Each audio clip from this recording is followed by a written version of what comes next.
Right, moment of truth. Come on. Please work. Ooh, bit of choke.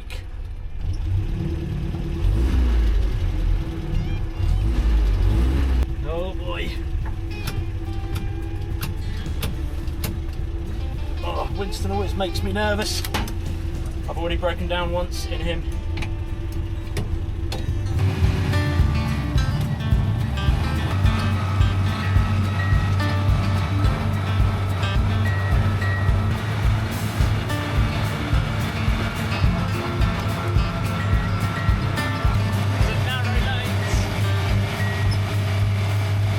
I'm so glad Winston's made it this far. Having not driven it for 2 years, he still works on a dime. Engine turns over, needs quite a bit of choke, but he's made it here, sounding good now. Oil and water temperature are good. I'm not actually sure they're working, but I think they are. Fuel, half a tank. They're moving all over the place. There's my speedo. Right, let's get into the woods.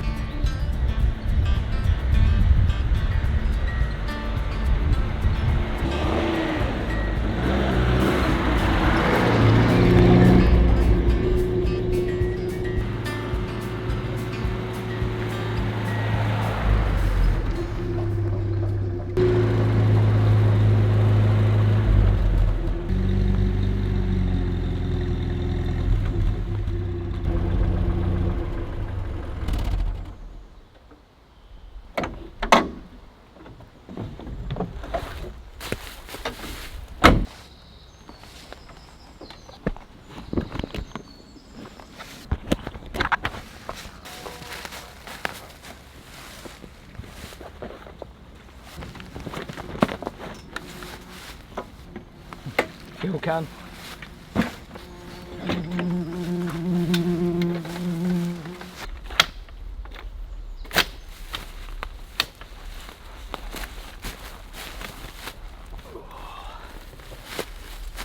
Oh, how you doing, folks? Welcome to another episode of TA Outdoors.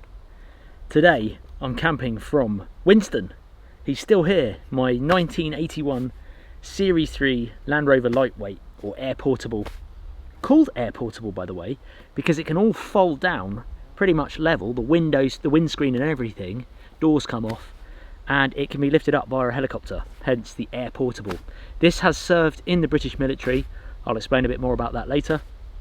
But today we're here in the woods, beautiful day, little bit muggy, gonna have to wear bug spray, and I've got with me a command tent. It's a 9 by 9 foot military tent, genuine one, that attaches to the back of the Land Rover. It's a bit of a beast. Let's get the tent set up.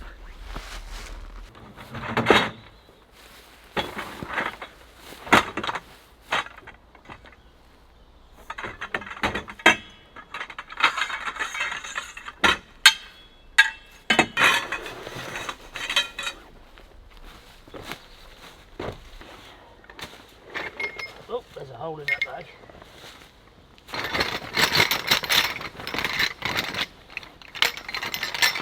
So this is the components of the tent, essentially a load of metal poles and joining brackets. But the chap I bought it off, who was really nice, very, very kind, did me a good deal on the tent. He said that the main issue with trying to set it up on your own is these joints slip off really easily. So when you're trying to lift it, they literally just slide off as you move the tent, and then the frame just falls apart, and I can see that. So thank you very much, old chap, for that tip. He said to get some tape, which I've got here, and just lightly tape each joint as you put it together. I've got to get it right first, but yeah, I thought that was a wicked tip. I've tried it and it worked. So this is going to be a little bit tricky. These long ones behind me are the 4 upright legs. I've got to try and picture now how it goes up again. This is a soft top hood, by the way, so the whole hood can come down, as I said at the beginning. You can take all these metal bars out and fold the windscreen down if you want to, and just have an open top truck. Maybe if you guys enjoy this video, I'll do an episode with it like that. We shall see.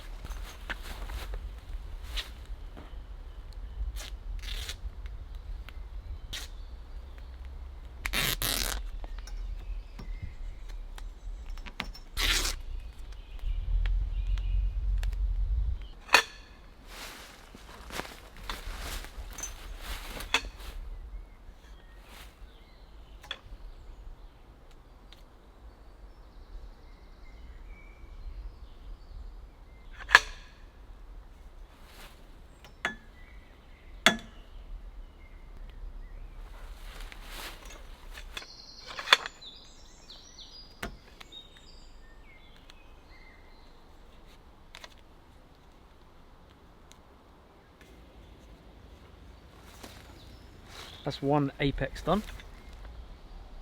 Do the legs. Right, I think it goes another joiner there. Another one this side. Right, then leg. Go on. One leg, two legs.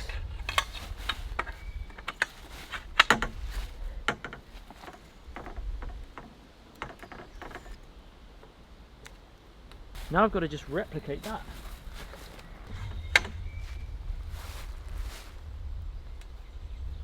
Now to make the 9-foot section, I've got these long sections here and this joiner. I'm going to take that corner in a minute.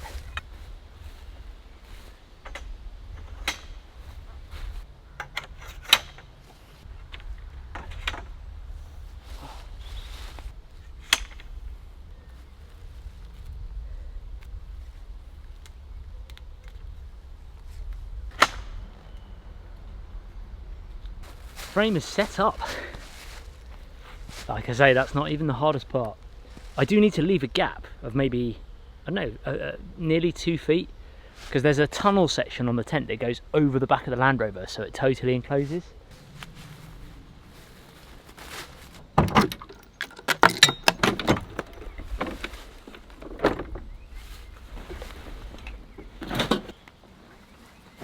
Honestly guys, this weighs a ton, this canvas bit.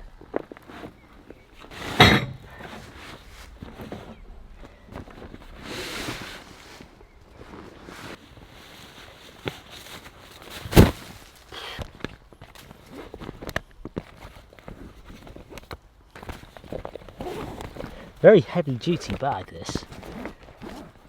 Totally waterproof.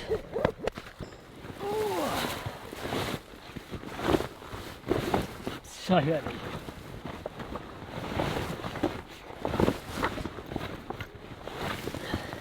I'm just going to lay the canvas out because I don't know which end's which at the moment.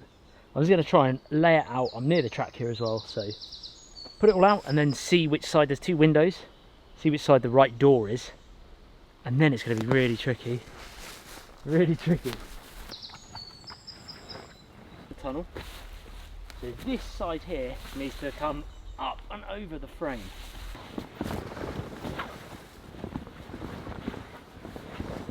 Focus on one window. I've got that window over now and enough material so that hopefully it doesn't fall back. Now, in theory, I should just be able to get the sides up and over.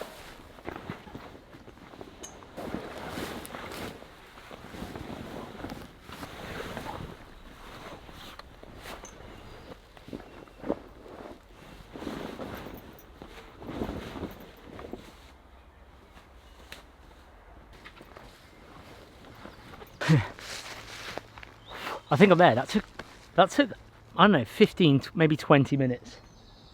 Just the canvas, not the frame. Check these pegs out, they are a joke.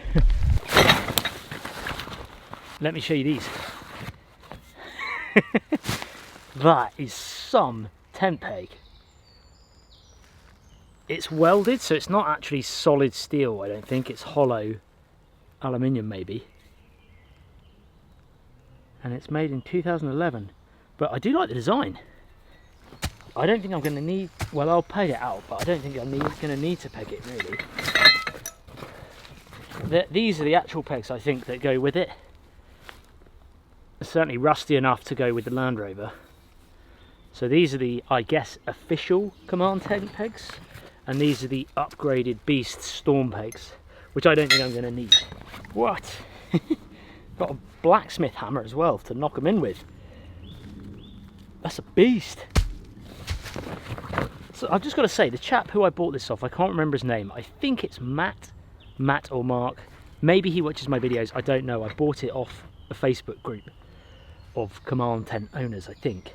But I just want to say a huge thank you to him because he's thrown in stuff like the extra pegs, the hammer.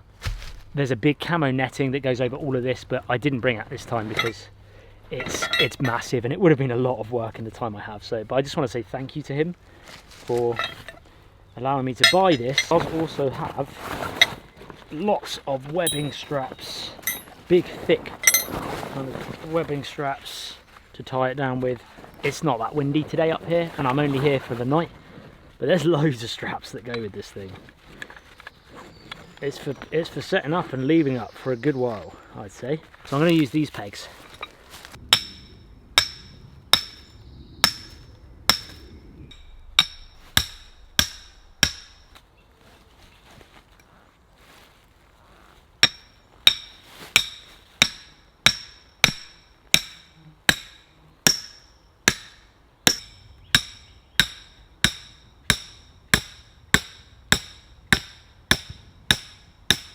The tyre points are pretty old school, just literally a loop that comes off and then this buckle, like a double D ring type thing, that just cinches down. These are really good, these.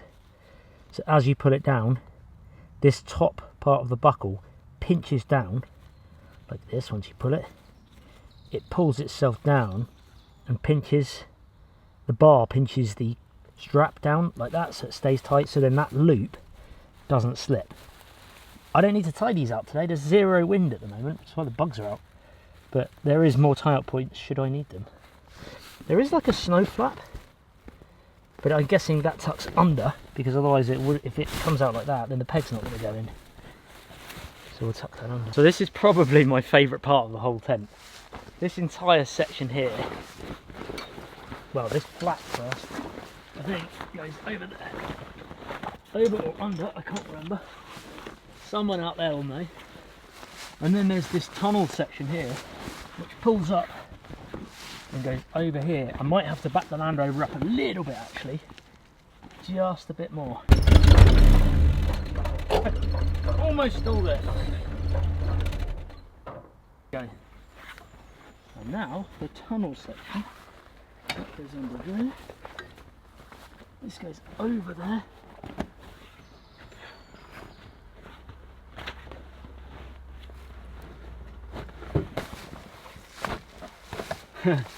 Really cool. So now there's like a sealed section.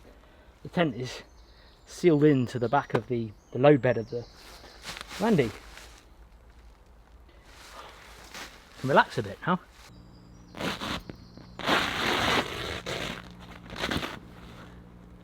The windows have this like Velcro screen, so it can let light in, but when it's raining you can shut it, which I think I'll do just because of the bugs really, but actually I'm going to open the door anyway. Quite cool little window really.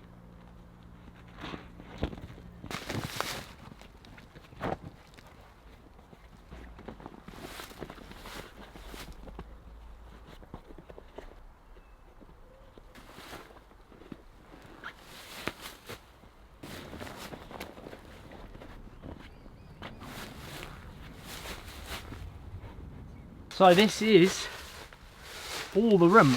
Obviously lighting's not great, apologies for that, we'll sort that out in a minute.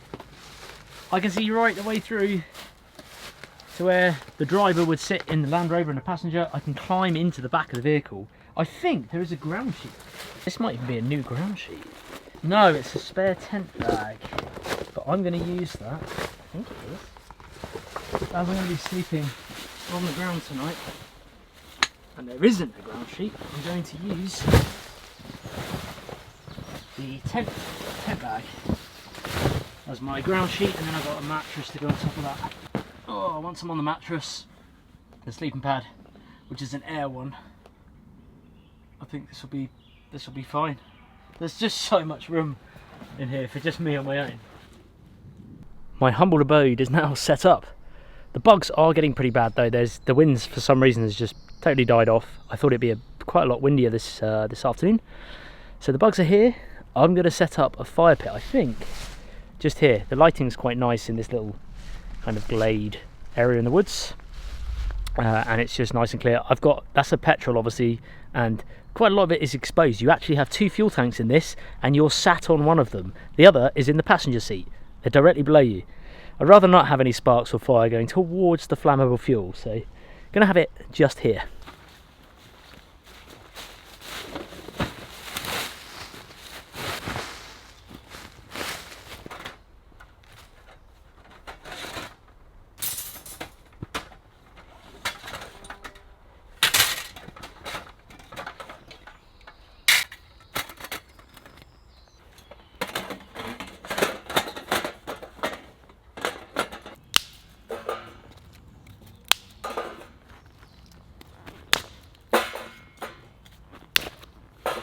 I like to make this little raft when I'm using a kind of fire pit like this. It just helps keep some heat in the middle of the fire. If I just light these are the twigs, if I just light the twigs, put them in there, they're going to fall down, and then they're not going to be able to gain as much substantial heat as they would if there was something underneath, because there's so many holes in this for airflow, which is great, but when you're starting a fire, you're going to have to get loads more sticks to put on top, so it's quite good to get a good base of twigs like that. Oh, I'm getting bitten. Got a lighter, but I like using this at the moment. It's just so cool. Cheers to everyone who got these, by the way. They sold out really fast. I shall put a link in the description for those that are interested, but I don't know when we're going to get the next stock of them, hopefully soon. Bend that up a bit. Get said twigs. Just waxed twine on the end of it's just, yeah, don't even know what I'm saying now. Waxed twine like that, it just stays lit for ages, so you can just hold twigs above it even in the rain and wet, but it's got the fire still kind of built into it, which is cool. So that's kind of pretty much lit now. Yeah, just extinguish it, you pull the tube, pull it through the tube.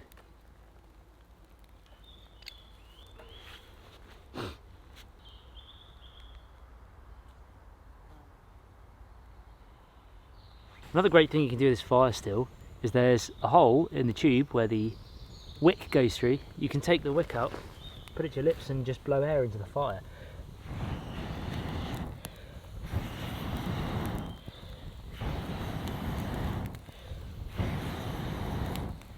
It targets the air to the bottom of the fire, so if your fire's struggling, it's really handy. That's hopefully the bug sorted now. Certainly over this side of the Land Rover. It's going to be about 12 degrees Celsius tonight. It's actually going to be really fairly warm. I can actually feel relaxed now. I've got the landy where I wanted it, the tent set up, the fire going. It is 5:38. I actually arrived quite late today, but that's the beauty of summer camping, is I have all that light still, time to work with. It's not so much of a rush. I think I'll start cooking in the next 20-25 minutes, half an hour. I've got a table to set up, I've still got the bed and things to set up in there, and I'll run you through the Land Rover at some point. This is fun. I've wanted to do this for so long with this Landy. Just never got round to it.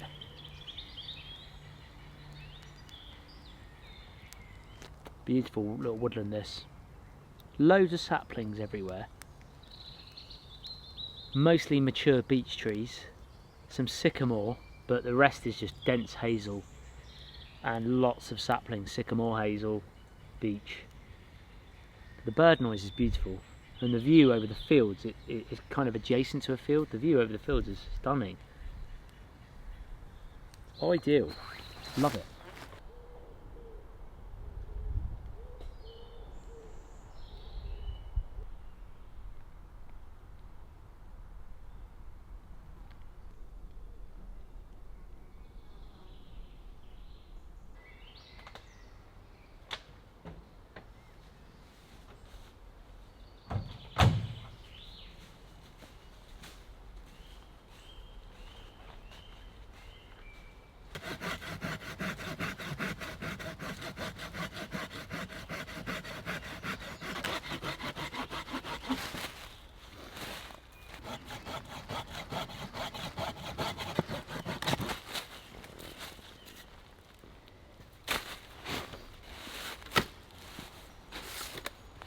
My theory, just to use the Land Rover seat as a makeshift sawhorse. Why not?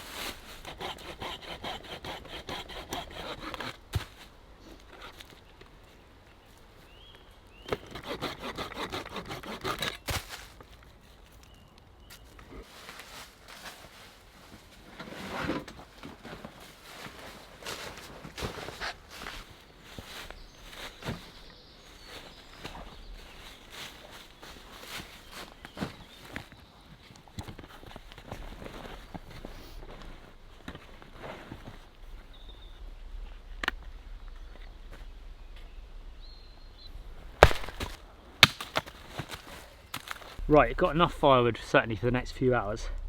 That was pretty tough ash, but I was trying to split it with this little beauty. I'm super proud of this. This is the mini TA belt axe or belt hatchet, and this is hopefully coming out next week on the site. This is much like the Land Rover behind me, made in Britain. It's hand forged by the guys at Thornwood Forge down in Somerset, the county of Somerset, and then it's laser etched with the TA logo, stamped with the TA logo on one side and the Thornwood Forge on the other side. Has a walnut wedge.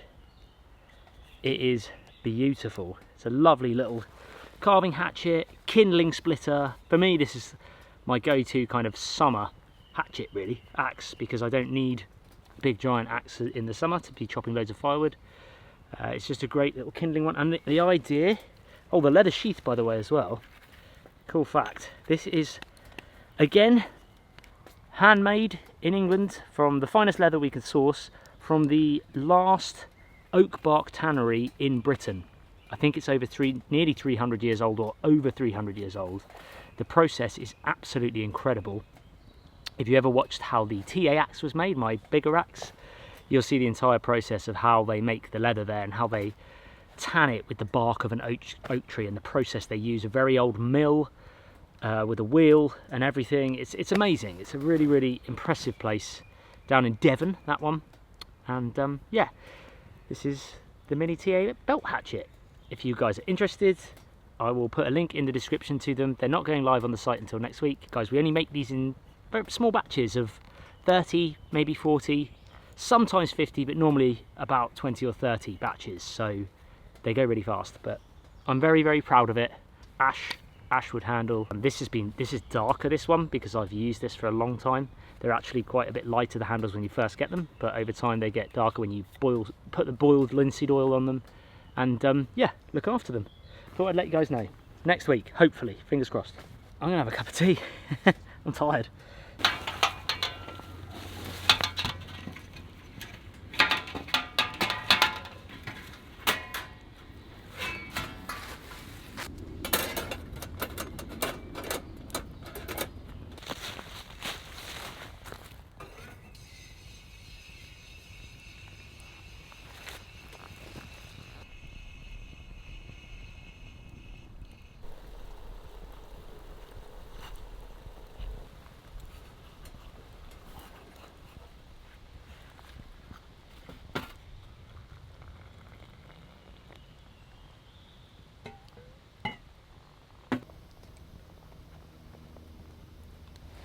These cheap sachet milks the other day online, just handy. One does it for the cookser, perfect.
Asparagus tips, little bit of coriander because I always love coriander.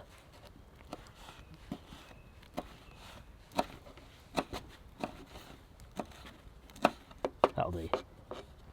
Right, there's my healthy stuff, my greens.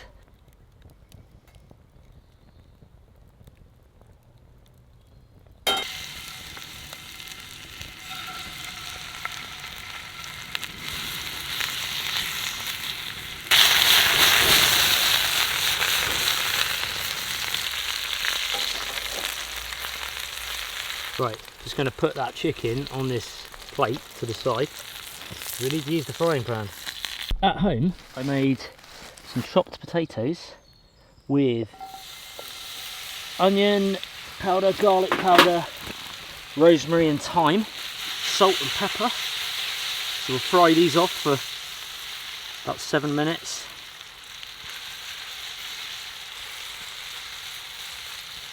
Now for the asparagus tips.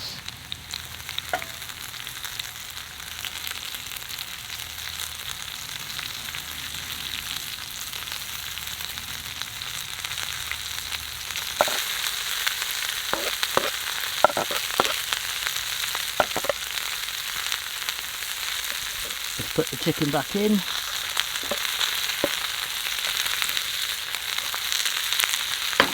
Give it another 5 minutes.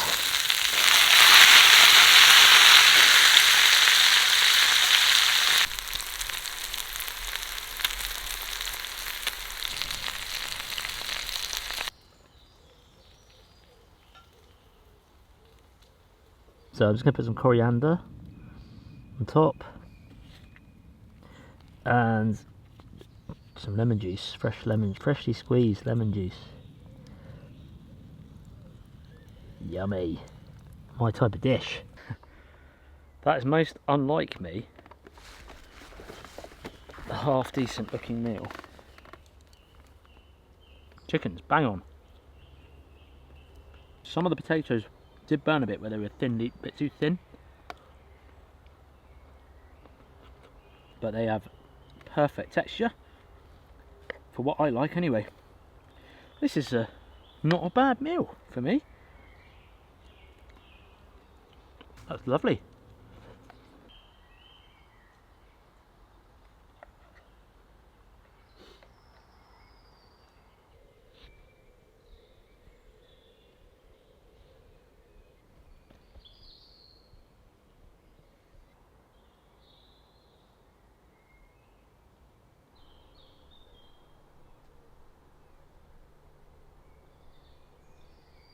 Totally forgot, I have my bug repeller anyway, on me, in the vehicle. Might need some new pads in it, I think.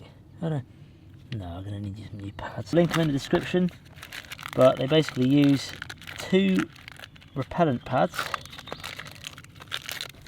like this, that have the repellent on them. And I'll just push out the old ones by pushing the new ones in. That's last year's pads actually. There's one. Green is a certain distance that, like, I can't remember if it's 3 meters or something, and then there's, you press it again and you get red, and that does like 20 feet distance. So this gets warm up here, and then that warms up the mosquito repellent pads, and then that hopefully repels the mosquitoes. I'm going to hang this near the front of the tent, or actually maybe in the tent, because it's also got a light somewhere. There we go. Different settings, I think it gets brighter and brighter and brighter. That's full power. That's pretty bright, but I guess if you have this on and the repellent on, you're going to attract the bugs and then send the bugs away. Or you'll attract them and they won't know what to do. Either way, I think with the light being that colour, you're probably going to attract them. Just going to hang it there for now.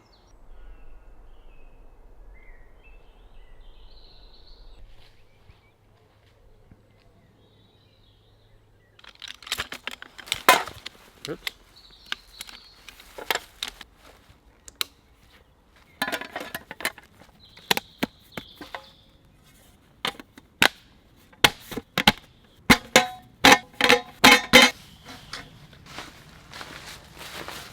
Probably somewhere near here. See, my head is going to be this end probably, so the table probably will go there.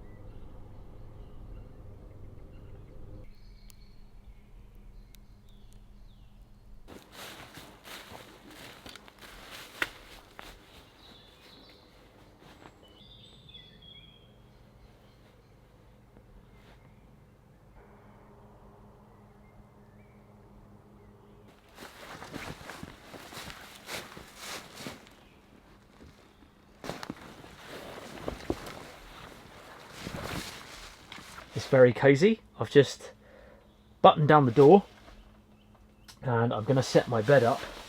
Like I say, it's just the inflatable sleeping pad, my summer one. I would have preferred to have my cot, the raised bed, but it is what it is. It's very cozy in here and it's massively spacious. I don't know how many people you could sleep in here, probably quite a few I'm guessing. But it's just nice to be able to access the load bed of the truck and all the gear.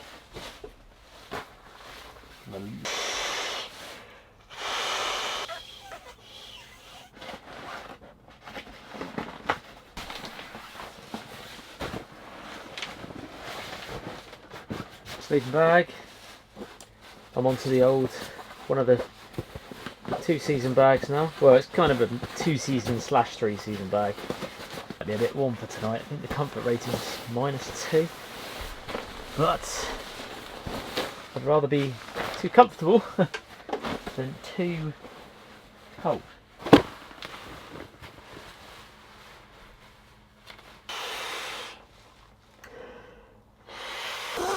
These pillows, sometimes you can do them, you can blow them up too much, but they have this little valve. It's like a one-way valve, so you can blow in and it doesn't let air out, or you can push the little valve release and it lets air out. Just handy to get your pillow right. I tend to blow it up. Pretty much maxed out to begin with.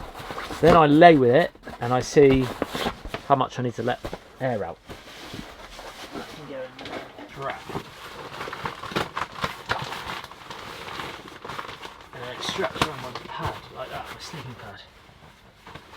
Got myself a green light. Well, actually, or white or red. It's the inside of the Landy. There's 2 bench seats. I'll go through it a bit more tomorrow, but most of my gear, camping gear, essential stuff, is here that I need. Backpack with all my knives, axes, etc. Got some water here. Yeah, it's perfect. The tent fits perfectly when it's packed up on this section here. But it's just handy because all these metal poles can take this light. Oh, the red's quite cool. I do like the red. Time is 9:45. I give it 10 more minutes maybe, and then I'm gonna get in that sleeping bag because I'm very tired. Another cup of water. For the night.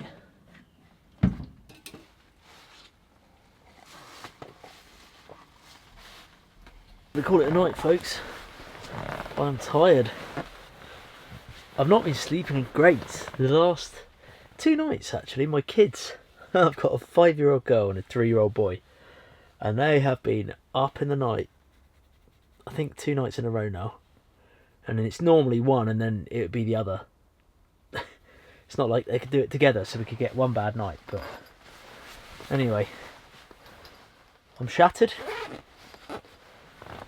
I'm comfy though. I've just cracked the window a little bit to get some airflow. I'll let you know how the night goes tomorrow. Catch you guys then.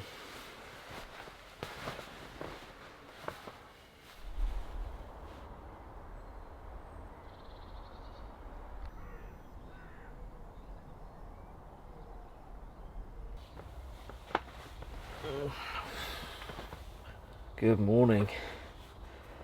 Oh, I did not sleep great last night. I must have woken up 10 times, I reckon. Lots of wake ups. I don't know why. Oh, it wasn't that I was majorly uncomfortable, I just woke up a lot. I could hear a fox or a badger or something on the leaves coming right past my head here. I think that was the first wake up, and then I was just up a lot. Oh dear. Oh, I need to get a fire going though.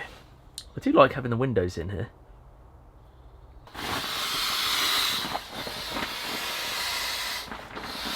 Open these windows to get a bit more airflow so that I can get rid of the condensation here. There's not a lot of condensation at all because it's such a tall tent. but before I put it away, it would be good to let some air movement in here.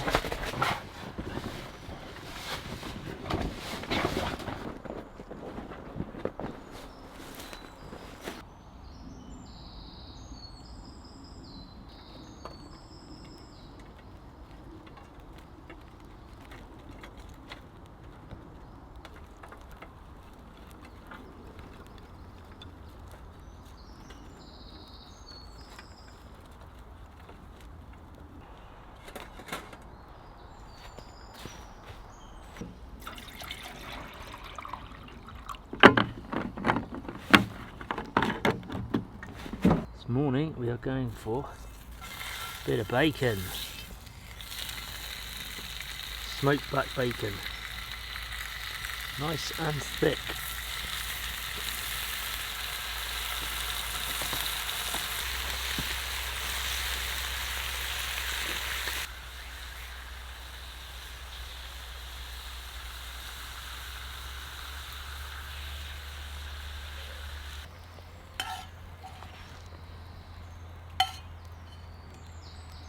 Oh yes, please.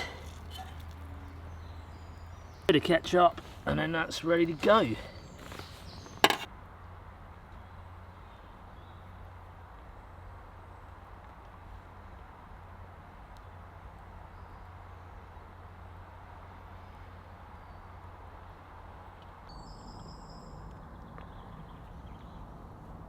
The time is almost upon us to pack away the tent. I'm having my tea and I'm building myself up for it. It feels like it's going to be easier obviously than setting it up, but folding that canvas and trying to get it into that bag, that's going to be the issue.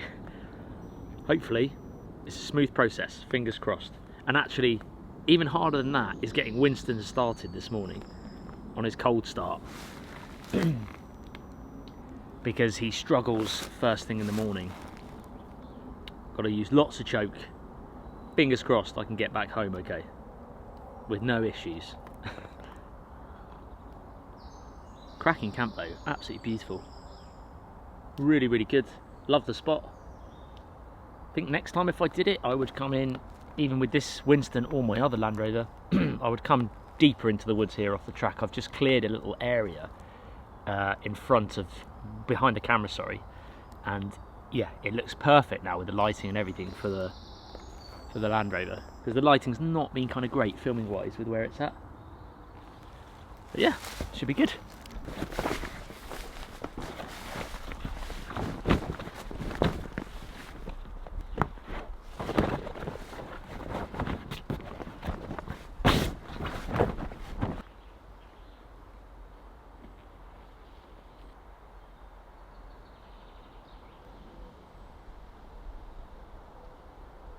To use the hammer, I think, to loosen it. Oh, one.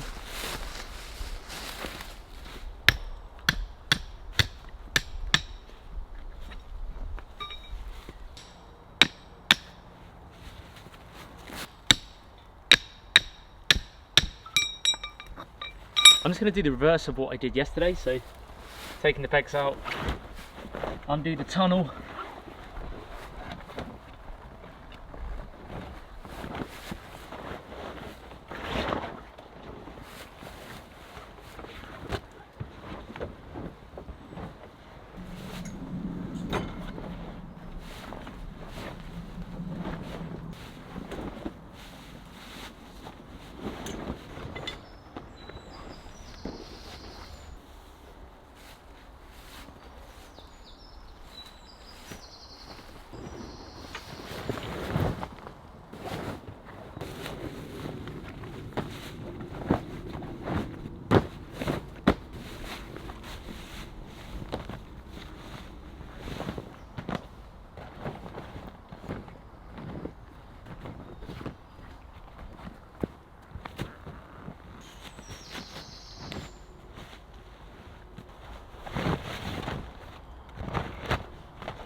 We're almost there. Now I have the joy of pulling all the tape off of the frame, but it definitely worked. It stopped it sliding out.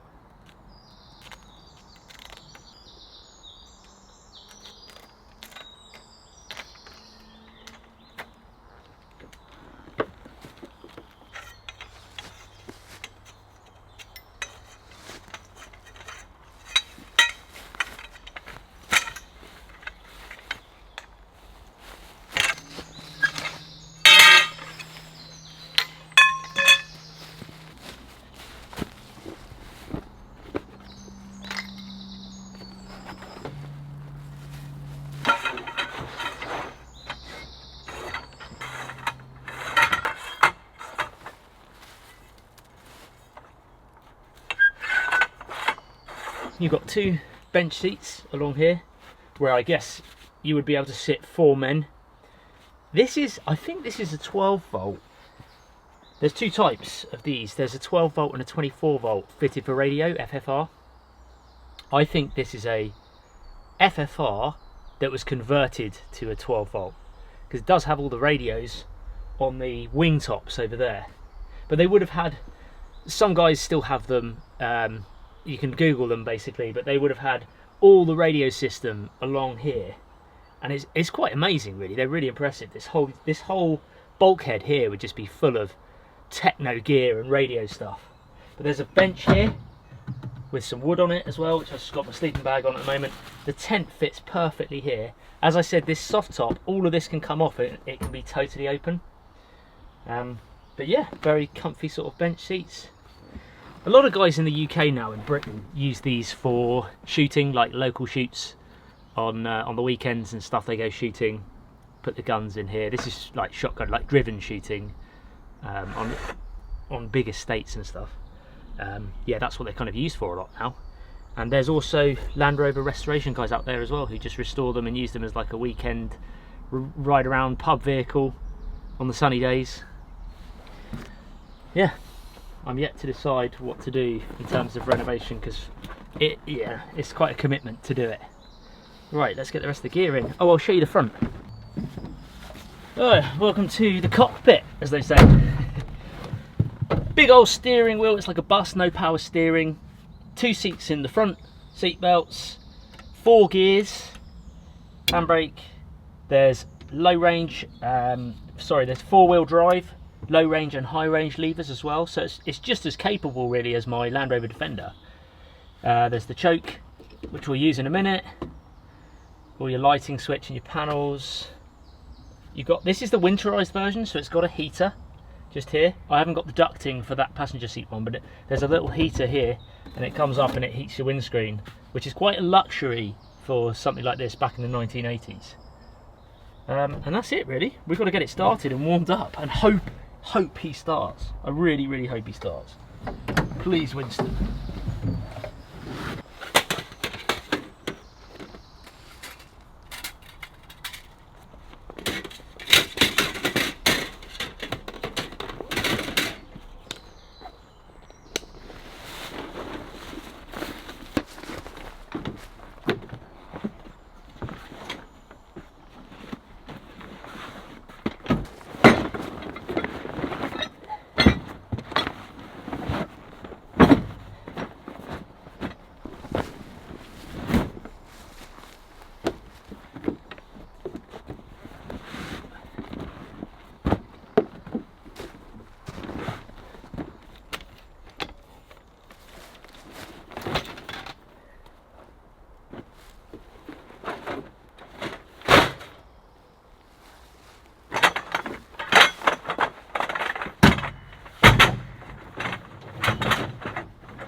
Keep 2 5-litre fuel cans, mainly because I don't really trust the fuel gauge on this.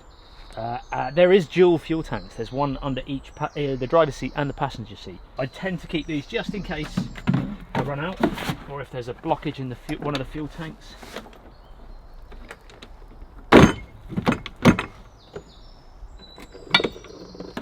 You can get what's called the Pioneer tools that go on the back of this. You've got your shovel, like a pickaxe and a shovel. I don't have those, but they're quite cool. They just bolt on, they slip through these clasps here and just strap onto it basically. So like most Land Rover lightweights, this has the NATO tow hitch here. It's got a NATO tow hitch at the back and a NATO tow hitch at the front. The previous owner has put a kind of your classic ball hitch here, but there's, I think that's like a 13 pin for the NATO hookups, and then you've got your regular one for your modern day stuff like caravans, trailers and things like that. So like I say, it's been changed somewhere down the line. It's gone leaf springs, so it's super bouncy, not the most comfortable ride at all, but plenty of character.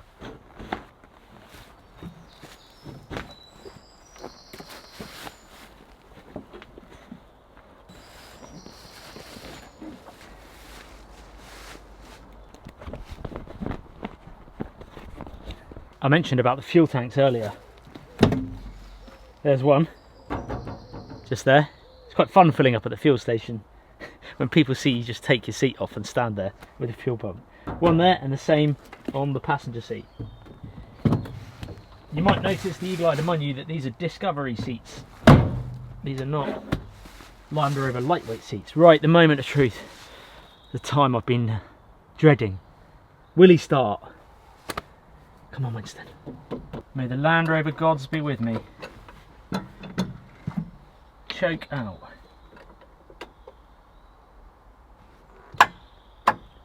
I hate that sound.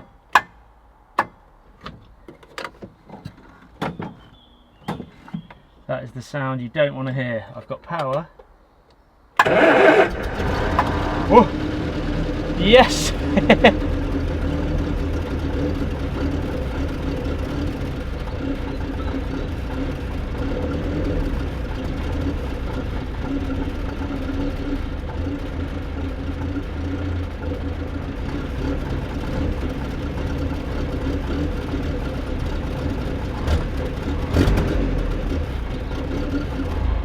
Oh, it's dying every time I press the accelerator. I have a red light there, I don't know what that means.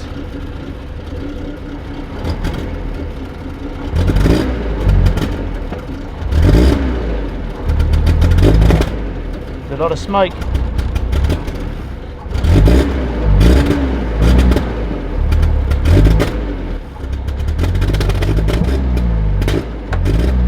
I'm misfiring.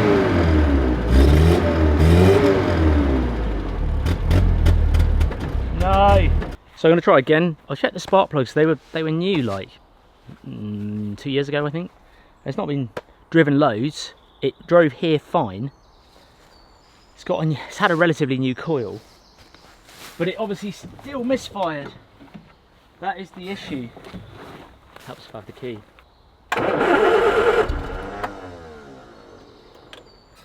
Bit more choke.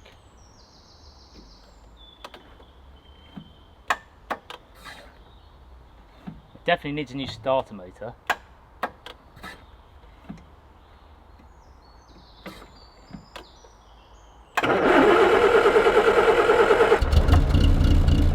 It's going to misfire again.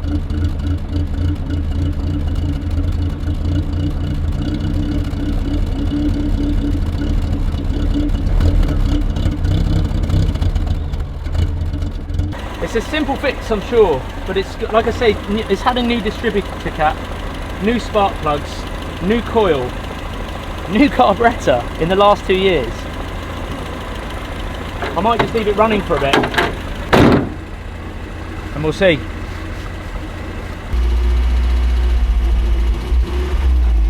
We're going to go for it.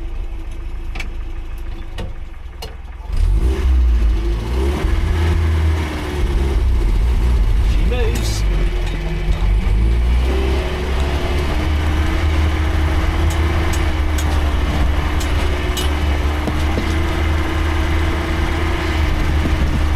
I'm moving. I've left my camera back there, I need to go and get it. It's just a bit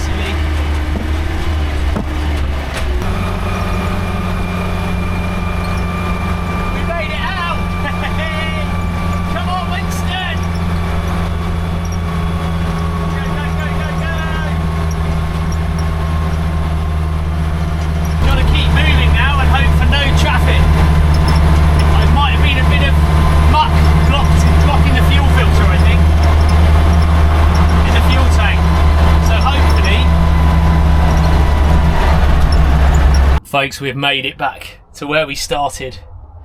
Winston got me home eventually. Aside from the fact I hit a pheasant up here, cracked on my windscreen. Very British. Anyway, cracking trip, really enjoyed it. I'm glad. I think what happened with the misfire was there was a bit of dirt in the fuel system, and it got blocked somewhere, causing the misfire. Because eventually what I did, like 45 minutes later to an hour later, is ran it with a bit of choke. Each time it was running a little bit better and not misfiring as much, I'd push the choke in and then put my foot down very gently on the throttle just to keep it ticking over more. And then eventually I could put the choke all the way in. Then I could put my foot down and give it some revs on the throttle, and I think that pulled it or pushed it through the fuel, pushed the dirt and stuff through the fuel system, cleared it, and then I was away. I was working. So thank you guys for watching this very different episode of TA Outdoors. I loved it. I've got some unpacking to do. I've started doing it already, but thank you so much for watching. If you enjoyed it, feel free to subscribe. And if you want to see videos on more details of my Land Rover stuff, then head over to my second channel called Life of Mike. I'll put a link in the description below, as well as links to the gear and things like that. Thank you for watching. I hope you're all doing well, and I'll see you guys in the next video.